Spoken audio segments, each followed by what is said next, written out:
so today we're going to take a look at the plant. I'm sure Mark will explain this to you guys, but basically the plant was a multi-part story that Stephen King published over the course of 3 years in the 80s.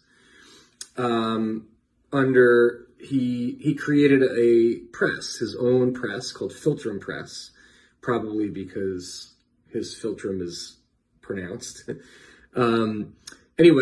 Creative name for a press. But anyway, he created this press, and this was the first thing I believe that he published. And it was basically a really crazy Christmas card to his family and friends and business associates. So the first part of the story came out in 1982.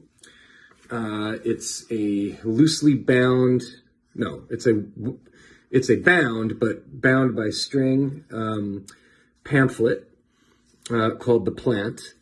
And what he did was he gave this out to his friends and associates, and it was never made for sale to the public. However, many of the people who received these, can you imagine, sold them, got rid of them, gave them away, and many copies ended up in the hands of collectors like myself. So thank you for giving away your copies. But can you imagine getting this from Stephen King and being like, I'm going to sell it?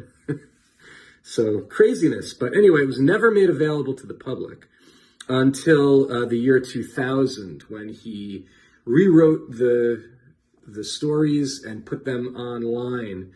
And you could pay $1. It was like an honor system. It was the very first, I believe, first ever ebook where you could pay $1 and get this downloaded PDF, or whatever passed for PDF back then, file of The Plant. And he went on, he published the first 3, and then he went on to do parts 4, 5, and 6, and he kind of incorporated some Dark Tower stuff into it, and he ended up, he stopped writing because he felt like he was just recycling themes and ideas from Little Shop of Horrors. But anyway, this was the first part. It came out in 1982, and he did, there were 200 copies done, 200 copies, each numbered, so it's one of 200. And the book was signed by him in the front, signed by Stephen King. Oop, can you see it? And the following year, we had part 2. So this is the second one. This is 1983. The title says The Plant Part 2, and you can see King's signature. They're all inscribed to associates, right? And again, we have in the back the signed, the limitation page. If I can get to it. Okay, so again, one of 200 copies. And that was part 2. In 1984, so that was 83. In 1984, he published The Eyes of the Dragon, a huge oversized hardcover book that we'll get to in a little bit. And that was the Christmas gift that year. And then in 1985, he came back and basically finished The Plant. And this time, the book has a spine. It's definitely thicker. And a little bit more nicely bound. It's perfect bound. Well, not quite, but it's close to that here. So it's a little bit of a nicer booklet. And this one has like a little page that opens up, and you can see it's signed. Oh, my copy, the original owner scribbled out their name.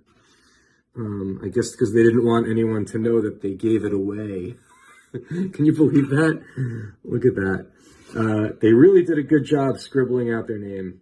I must say, they really took a long time and really super scribbled out there. But I don't care.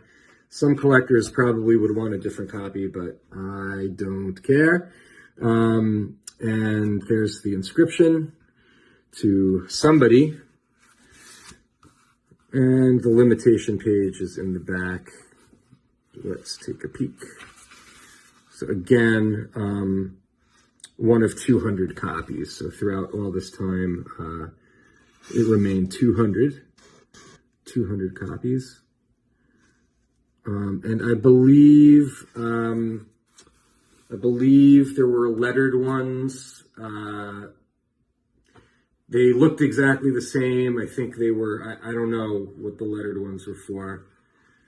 Given to people who worked at the press, maybe? I don't know. I mean, it wasn't a press. It was like his own personal thing. I'm not sure. Steinhauer Press in Vermont. So maybe those guys got the lettered ones, but they're exactly the same. They just have a letter in the number spot. So it's not a true lettered state, and I don't own those. I don't really care. These are good enough for me.